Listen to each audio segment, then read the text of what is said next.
Mr. Ezekiel here. Today we're going to talk about types of learners or learning styles in a classroom setup. It is important that educators understand the types of learners that they do have in a classroom.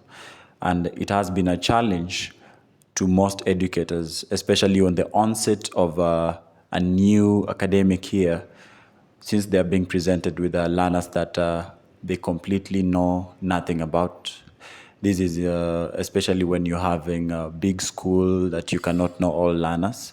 It is important for educators to understand the types of learners that they do have in a classroom, for them to plan strategically in terms of the types of resources that they're going to use, differentiation in terms of the methodologies that are going to be used in class. Let's start with the visual learners. Visual learners learn best through seeing, from the word visualize. They learn best through sight. They prefer diagrams. These learners love to see charts. They interact well with pictures. They go through maps. They love colors. They like watching videos. So these kind of learners, to deal with them in a classroom setup, what you need to do, you're supposed to use a lot of visuals, a lot of mind maps, and flashcards. Secondly, we'll be talking about auditory learners. These are the learners that learn best through hearing. These learners prefer spoken instruction. They would listen to music, and music that is content related to what you're teaching about. They will be open to discuss the content that you're teaching in class with their peers, and they will also love recordings. To help such kind of learners, you should use read alouds. When you're reading a text, you can enable the audio. Some texts have audios that are aligned to them. You can use rhymes, songs, and also make sure that they participate more in group discussions. They will be able to express themselves more. Let's now talk about reading or writing learners. These learners learn best through texts. They read and they write. You'd find that once they have been posed with a challenge, they would rather write it down than present it verbally. These kind of learners will prefer books. They will prefer notes. They will always be writing lists. They will prefer handouts and writing summaries. To encourage such learners, you should present journals to them. Make sure that they do note taking and they read instructions. Let's also talk about kinesthetic or tactile learners.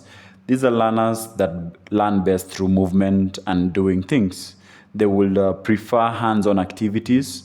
They'll prefer role plays. They'll prefer building models, just to make sure that their physical nature is being involved in the learning process. So to help such kind of learners, you should use experiments, practical activities, and physical engagements.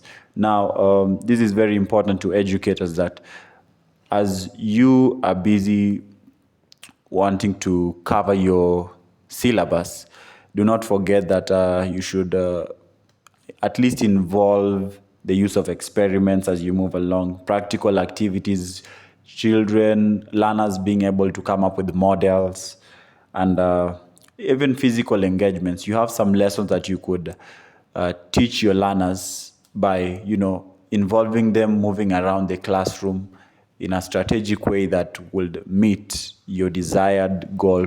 We also have social or interpersonal learners. These are the kind of learners that learn best through interaction with others. You will notice that some learners will be outspoken, they will be more outgoing. So do not try and kill. I will use the term kill. Do not try and kill this aspect of such kind of learners, because you will be draining their curiosity. These types of learners will prefer group work. They will prefer peer discussions, cooperative tasks that they have to do with others. And as a teacher, you're supposed to use group projects and collaborative activities to help such kind of learners. Now, you'd find that sometimes educators will make such kind of learners shy away because they are very active, and that is one of their characteristics. Lastly, I'll be talking about the solitary or intrapersonal learners. These types of learners would learn best when working alone. They prefer independent study, self-reflection, and quiet work. These learners, when you want to help them, kindly provide opportunities for individual work and self-paced tasks. I would like to put more emphasis on this, and one of the mistakes that educators do or fail to realize when given instruction is that you'll find some learners would appreciate their own space.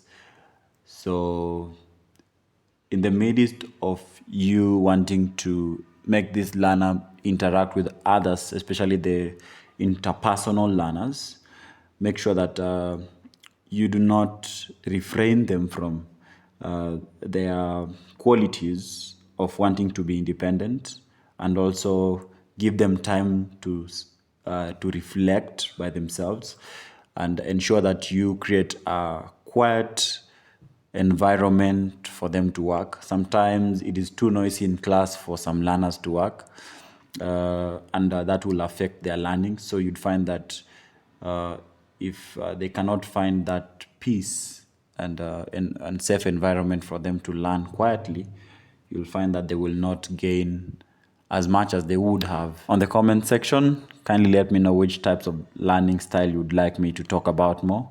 Thank you so much, and always remember, learning belongs to the learner.